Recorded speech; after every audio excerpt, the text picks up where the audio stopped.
Muito boa tarde a todos e que bom poder estar de volta mais uma vez nessa grata oportunidade de dividir nossas reflexões com todos vocês que frequentam esta casa aqui todas as semanas. E não poderia ser mais apropriado este tema que nos foi solicitado a este mês, porque estamos no mês do Setembro Amarelo, a prevenção ao suicídio. E bem sabemos que o suicídio advém do mal sofrer. Então o bem e o mal sofrer é sim título ideal para trabalharmos uma reflexão neste mês. Quero então começar essa reflexão trazendo o seguinte questionamento: o sofrimento é uma escolha ou uma sentença? Escolhemos o sofrimento quando adentramos a vida física, ou nos é imposta como uma sentença? Iremos sofrer, queiramos ou não. Deixe-los a resposta com vocês mesmos. Cada um encontre a sua, reflitam. É apenas uma pequena provocação. Nós escolhemos ou precisamos do sofrimento ao longo de toda a nossa encarnação e todas as que teremos ainda e as que já tivemos. Mas o importante, independente da resposta que obtivemos, um fato é verdadeiro.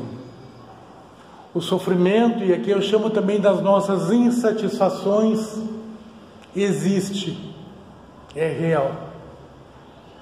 E portanto, lembrando justamente desse mês do Setembro Amarelo, jamais desdenham o sofrimento de alguém. Se alguém, algum conhecido ou amigo, se lhes aproximar e se queixar que sofre, por motivo que seja, que talvez para nós seja irrisório, não desdenhe, reconsidere sua posição se tiver desdenhado e busque este amigo, este conhecido e tente auxiliar, porque não sabemos o tamanho do sofrimento de cada um. De acordo com a nossa medida, pode não ser nada. Mas aquele que sofre pode ser a última dor, a grande dor incontrolável, e que ele talvez só encontre um meio de aliviar. E o pior deles nós sabemos. E por isso que este mês homenageia, por isso este mês faça esta campanha. É uma campanha que deve ser diária, porque quando olhamos os índices do suicídio, do aniquilamento, seja ele mesmo de forma involuntária ou aquele voluntário, se mostram alarmantes a cada ano que passa, a cada situação do mundo que acontece, as pandemias, desempregos. Então percebam que o sofrimento é real, ele existe. Mas se existe, eu volto para trás aqui.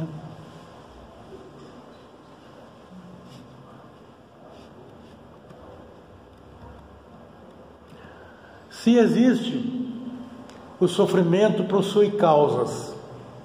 Porque dentro da relação causa e efeito, como bem estudamos na doutrina espírita, não há efeito sem causa, e o sofrimento é um efeito. Então ele possui causa.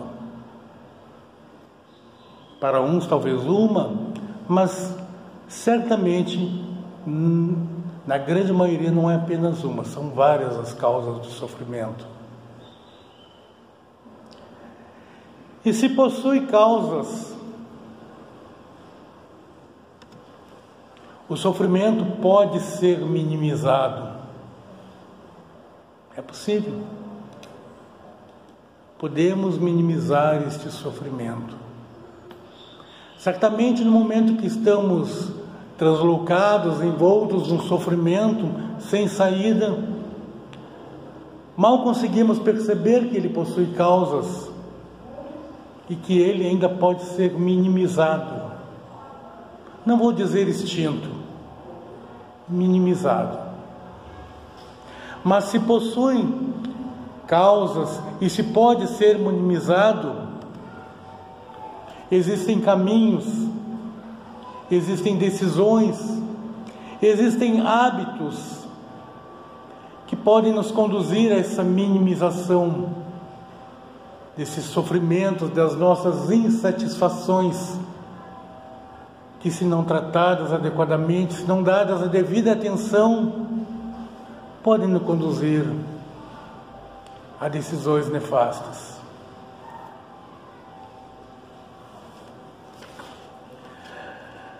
Portanto, senhores, independente se é uma escolha ou uma sentença em nossa reencarnação, independente de nos preocuparmos em responder aquela questão que outrora lhes fiz, nós sempre podemos fazer escolhas quanto ao processo de minimização ou maximização.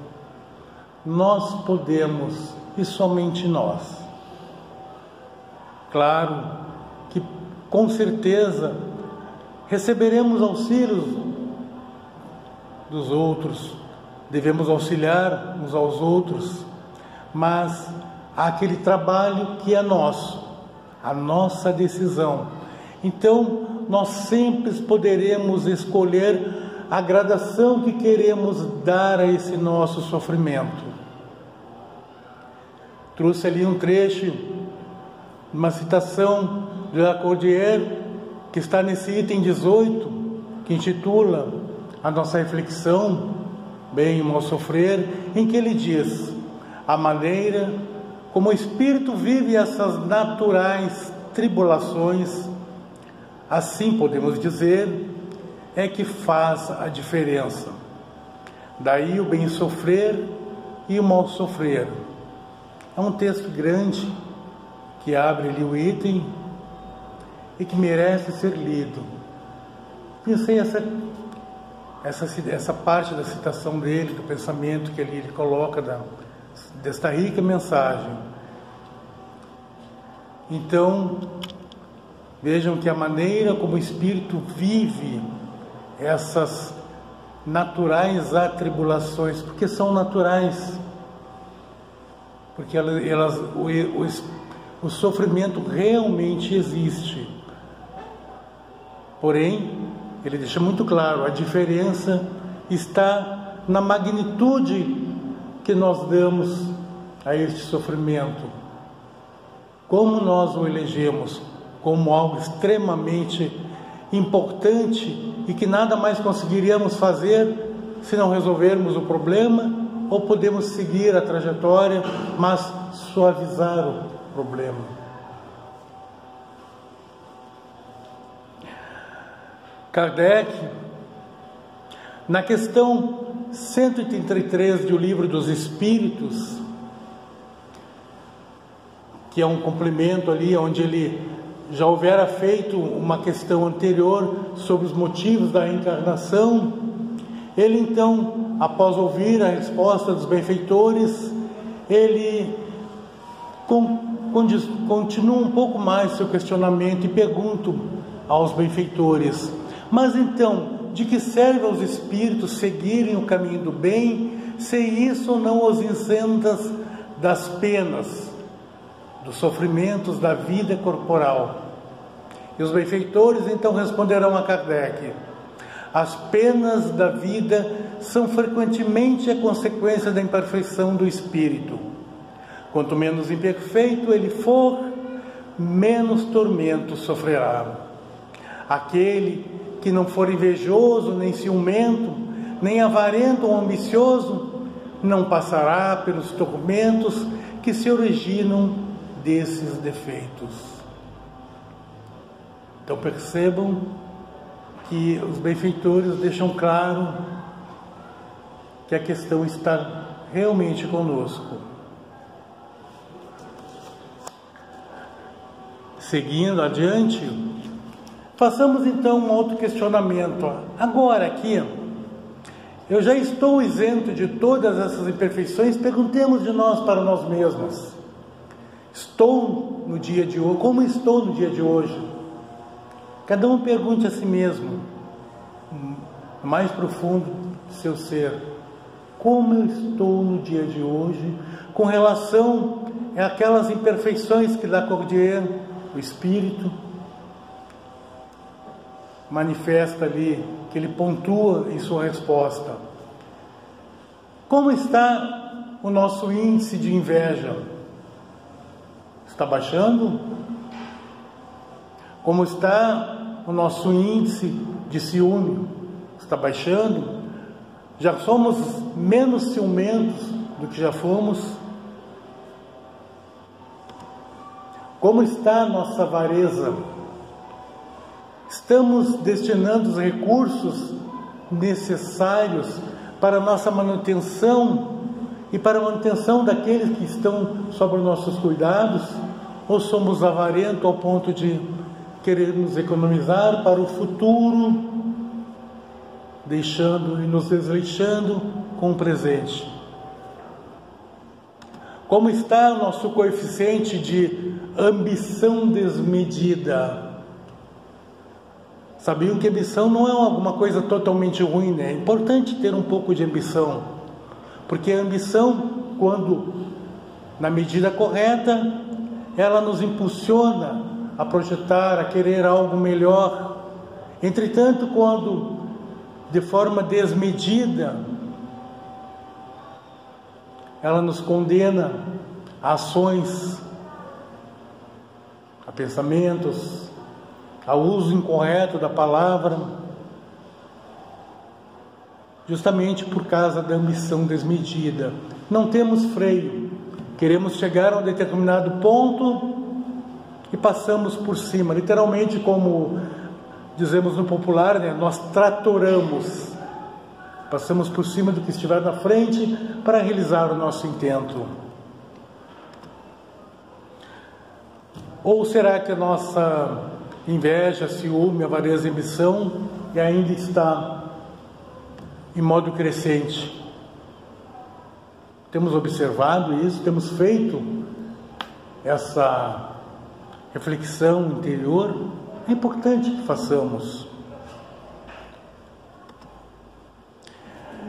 Jason de Camargo, que já fora presidente da Federação Espírita do Rio Grande do Sul, lá nos idos dos anos 2004, 2005, escreveu em sua obra, segunda obra, dentro da linha Educação de Sentimentos, essa que se intitula Caminho das Virtudes, disse ele: seres humanos são viciados em sofrimento, só que não percebem isso. Somos viciados em sofrimento? Eu sou forçado, e aqui eu respondo por mim mesmo, no meu olhar, na minha ótica, a concordar com Jason. Sim, porque nos habituamos, nos condicionamos a sofrer. Aqueles mesmo, sei de situações de pessoas que saíram de um relacionamento porque não havia brigas, porque o outro lado não brigava, e a pessoa estava acostumada em relacionamentos anteriores ter contendas, ter diferenças, e aquele outro, agora compreensivo, amoroso, e a pessoa não quis o relacionamento, porque achava muito morno, precisava de algo mais agitado, precisava ser desafiada. Uma pequena confusão de valores, né? Mas isso é um fato. Há pessoas que buscam relações conturbadas porque necessitam daquilo, se sentem viva, elas querem talvez até impor sua forma de pensar, então procuram alguém, uma vítima, que lhes dê esse espaço para elas atuarem e se sobreporem, entrarem em discussões e contentas desnecessárias. Então, sou forçado a concordar com Jason.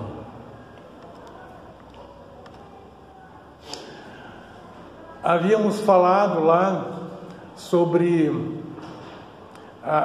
essa questão da existência do sofrimento, e que é uma realidade, e nós precisamos aceitar esta realidade. Ele existe sim. Quando nos colocamos em estado de negação, pioramos as coisas. Então precisamos acolher conscientemente o sofrimento, porque ele existe, ele é um fato, é inconteste. Então o sofrimento precisa ser aceito pacificamente e não passivamente.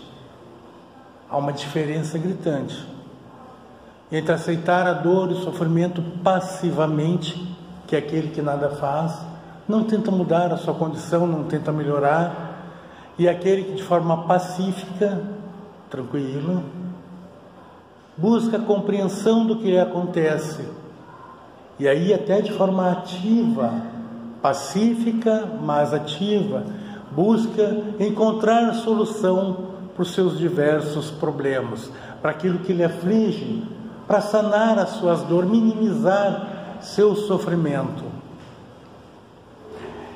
Entretanto, esse processo de aceitação se divide em 3 aspectos. Precisamos aceitar a nós mesmos nas relações.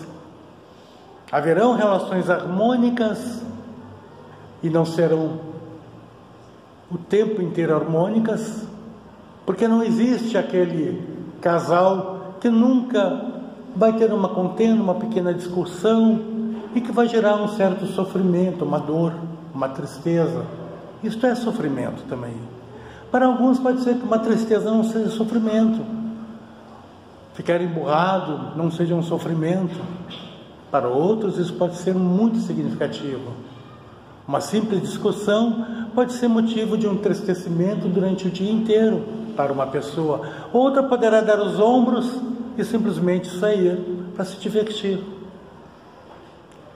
A aceitação no trabalho. Precisamos aceitar-nos onde estamos atuando, seja na casa espírita como colaboradores, seja no ambiente de trabalho profissional.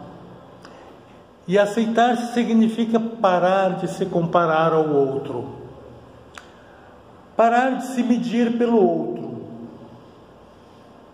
Muitas vezes, e aí por N motivos, alguém pode se destacar um pouco mais dentro do ambiente de trabalho e ter mais atenções, ser mais solicitados. Então entramos em sofrimento, um certo vitimismo, porque não nos dão atenção, afinal somos tão qualificados quanto o outro. Será? Não podemos responder isso, porque quem está julgando é aquele que solicita, talvez, os préstimos de um colega nosso, de um emprego, e não a nós. A aceitação das nossas doenças. Precisamos aceitar que ficamos doentes. Precisamos aceitar que muitas vezes vamos fazer uma bateria de exames tão necessários que se faz, e o médico nos dá certas medicações e advertências, e ele nos diz: você não pode mais fazer tais tarefas porque você já não tem mais a condição física. Ou então você já desenvolveu uma certa doença em função dos hábitos que tinhas, e entramos em negação, porque não admitimos que fraquejamos e que foi a nossa fraqueza que conduziu àquela doença. Portanto, a aceitação é a via importantíssima para conseguirmos superar, para conseguirmos minimizar o sofrimento. Enquanto nos mantermos na negação, jamais conseguiremos. Causas do sofrimento. São várias causas do sofrimento. Havíamos falado lá, né, que o sofrimento existe, que ele pode ser minimizado, e se ele existe, existem causas. O medo é a principal causa do sofrimento, porém o medo se abre num leque de muitos medos diferentes. O medo por carência. Temos medo, e talvez esse medo esteja introjetado em nós desde uma infância, pela dificuldade que vivemos em nossa infância, pais desempregados, talvez vários irmãos, dificuldade da alimentação, então temos medo de perder, o medo da carência. Esse medo, ele leva ao sofrimento. Nós sofremos porque achamos que nunca temos o suficiente para o nosso sustento e para aqueles que estão sob nossa responsabilidade, bem como o medo que é gerado por estímulos. E esse medo é aquele medo que, por exemplo, saímos do centro espírita e acabamos sendo assaltados. Acontece. Mas estávamos na casa espírita, estávamos protegidos. Será que os benfeitores não nos protegeram? Mas quais eram as nossas provações? Será que não fazia parte da nossa provação? Então o medo pode surgir também de estímulos. Então passamos a ter medo de sair na rua depois de uma palestra, depois de vir ao centro espírita, quando saímos do supermercado, quando saímos de casa para o trabalho, temos medo porque algum evento disparou em nós ali, vai disparar um gatilho que ficou introjetado em nós e nos leva então a temer aquela possibilidade de algo acontecer, porque temos estímulos que agora disparam gatilhos. O medo imaginário, esse é o pior dos medos. Este é o pior dos medos, o medo imaginário. E o medo imaginário também podemos dividi-lo em 3 medos diferentes. O medo imaginário pelo excesso do passado. Nós não conseguimos nos desvencilhar do passado e carregamos o passado conosco, tal qual um saco de pedras que nos cansa, nos fadiga, e temos medo então por esse excesso do passado. Mas há um outro excesso, o excesso extremo, do ponto extremo, que é o excesso do futuro. Nós temos medo, um medo imaginário por um futuro que não aconteceu ainda. Mas vai acontecer. Quem disse? Não, mas tudo indica que vai acontecer o fracasso, a dor, o acidente, tudo indica. Então eu tenho medo. Eu não saio na rua porque vai acontecer isso. Eu não invisto na compra de uma casa porque vai acontecer aquilo. É um medo imaginário. A vida acontece aqui e agora.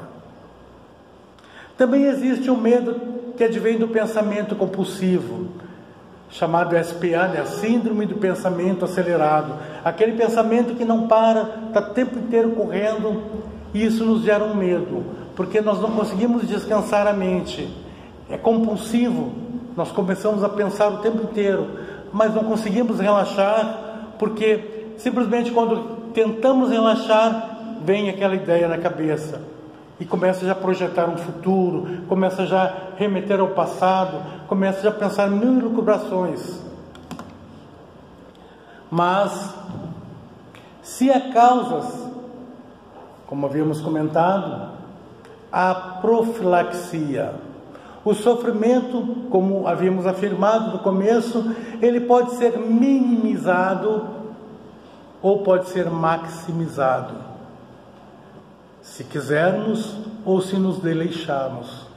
Se quisermos, ele poderá ser minimizado, mas se nada fizermos, se não dermos atenção à dor que nos aflige, com seriedade, ele será certamente maximizado. Porque todo aquele pensamento intermitente, aquilo que retroalimentamos, se torna maior.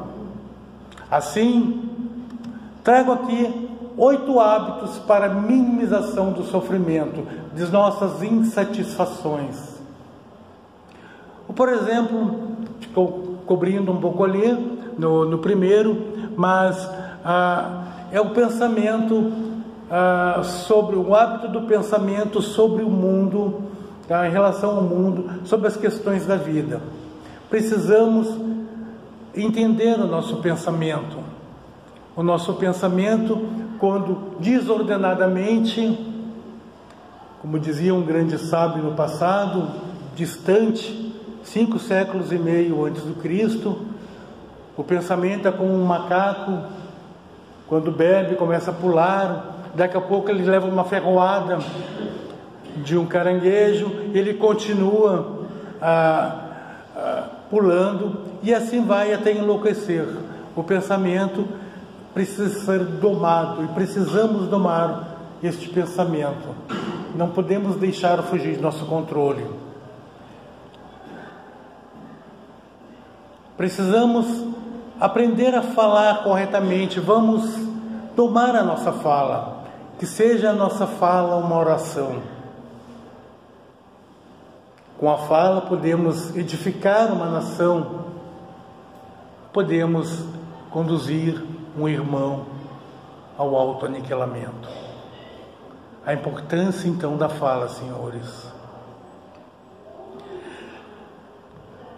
Portanto, é necessário aprendermos a ter a fala correta.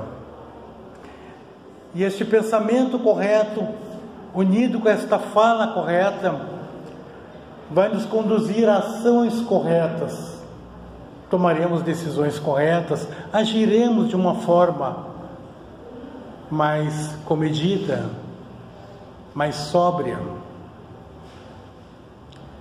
Entretanto, vejam que isso não é linear, não vamos fazer primeiro uma coisa para depois outra. Isso tem que acontecer concomitantemente. Todos esses hábitos, eles devem ser estimulados ao mesmo tempo. E o outro hábito é o esforço constante no bem, que vem aquele auto-vigiar-se. Não é vigiar o vizinho, mas é vigiar a si mesmo, as próprias ações, a própria conduta. Então, o esforço constante em melhorar-se. E esse esforço constante também é o melhorar-se em termos de saúde. Porque muitas vezes falamos do sofrimento que advém da doença. O medo da doença gera o sofrimento. Mas quantos de nós temos estabelecido a regra de nos bem cuidarmos? De levantar pela manhã, fazermos um exercício, uma alimentação correta. Então, é necessário um esforço constante para adquirir a disciplina, né? Ter disciplina, e com a disciplina adquirimos mais disciplina. O hábito de meditar, de refletir sobre o bem, sobre o belo. É importante que aprendamos a criar esse hábito, separar 15 minutos de nosso dia, que seja. Santo Agostinho já falava, além do Evangelho segundo o Espiritismo, que ao final do dia, escolha um momentinho para fazer uma análise interior, um questionamento. Será que fiz tudo o que devia durante esse dia? Será que faltei com algum irmão? Devo desculpas a ele? Então, este meditar, este refletir sobre o bem, sobre o belo.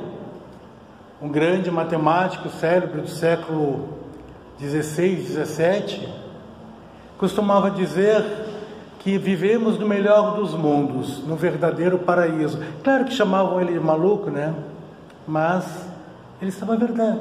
Ele dizia a verdade, porque ele conseguia ver. Era Leibniz o nome, eu estava tentando agora lembrar. Era contemporâneo de Isaac Newton, um grande físico. E Leibniz costumava dizer que vivemos o melhor dos mundos. Chamava ele de louco, mas ele olhava com olhos de ver. Então ele via o mundo com a pureza que o mundo é, que o mundo tem, e que o Cristo nos ofereceu como morada para o nosso desenvolvimento.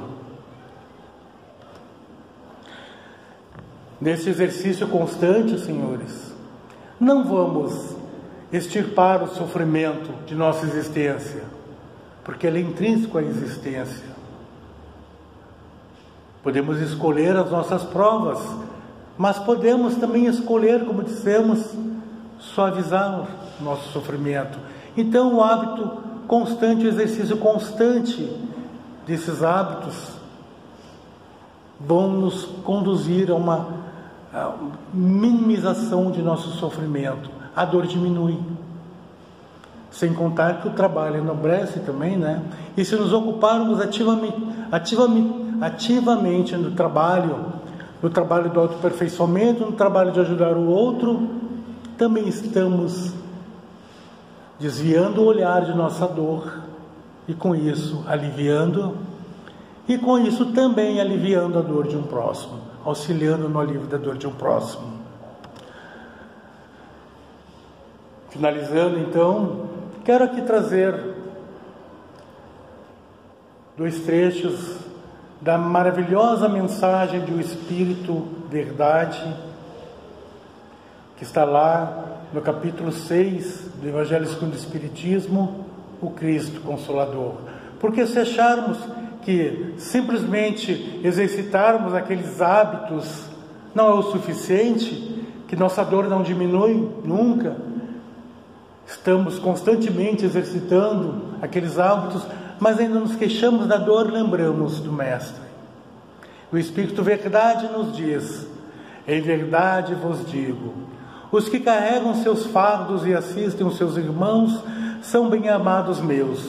Instruí-vos na preciosa doutrina que dissipa o erro das revoltas e vos mostra o sublime objetivo da aprovação humana.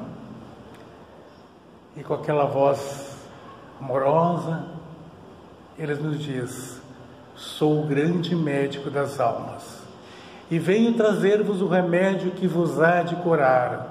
Os fracos, os sofredores, os enfermos são os meus filhos prediletos. Venho salvá-los. Vinde, pois, a mim, vós que sofreis e vos achais oprimidos, e sereis aliviados e consolados. E o Espírito de Verdade, ele é enfático nisso. Roguemos ao Pai com a maior sinceridade de nosso coração, quando envoltos na dor e no sofrimento. E se isso é com sinceridade, Deus concederá o auxílio que necessitamos, enviará seus espíritos mensageiros que nos aliviarão, e esses poderão ser na forma até de um amigo que nos bate a porta para conversar, e temos ali a oportunidade de nos aliviar. Então, meus irmãos, deixo aqui esta bela mensagem do Espírito Verdade e agradeço a oportunidade do compartilhamento dessas reflexões para o dia de hoje. Muito obrigado.